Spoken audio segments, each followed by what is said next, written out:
Thank you, Chair West, Chair Lewis, and members of the committee. My name is Missy Newland. I am from Grayson, Kentucky, and I currently live in Louisville. These regulations are life-changing to myself and so many others. I grew up lower income, went to college at 30, and became a PRN, occupational therapy assistant, making $30 per hour without benefits. Due to a non-traditional work schedule, because I couldn't afford daycare, I qualified for Medicaid thanks to the Affordable Care Act. In 2020, schools closed and I had to stay home. Therapy work ended because of COVID.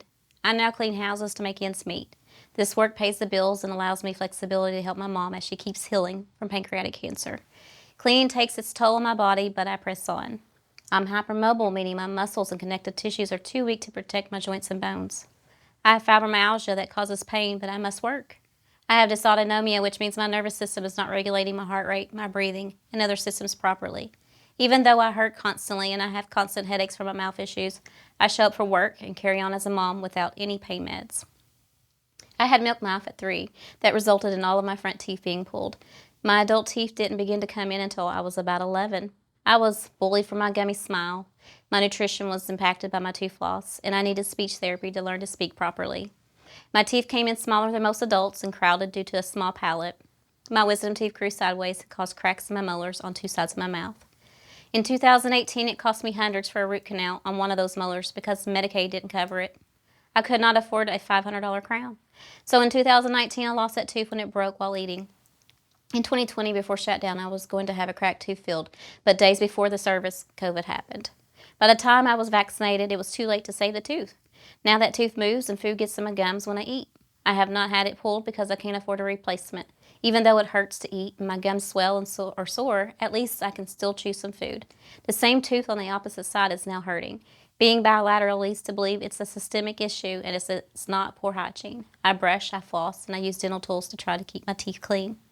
When teeth hurt or are missing, diet is restricted. Nutrition starts to suffer. I'm just one gum infection away from serious complications. When I got dental care, it cost me money I couldn't spare or resulted in other problems. Like the time an extraction broke a second healthy tooth in half. I lost both of those teeth at no fault of my own at 20 years old. I enrolled in Medicaid in 2014, and the political tug-of-war has always had me worried about staying eligible. I went years barely using my benefits, as people like me were raised to not trust our government to do the right thing for anyone not rich. When it comes to medical regulations, I fear that my access to health care will be taken away.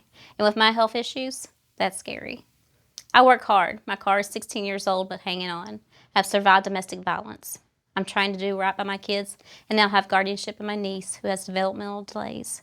I've had no chance to build a savings for my future or theirs, and I have no retirement.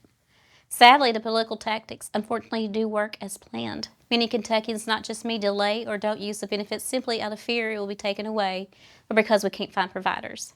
They can suffer critical health issues. Many can lose their lives because of poor policies. These regulations can change that. Exams do not solve problems. They highlight them. I have dental and vision issues. I need coverage that fixes those issues. Pulling teeth without replacing them or saying I have vision loss without glasses is not a solution. Comprehensive dental care is health care. Having teeth is not cosmetic. It is vital to our nutrition and health.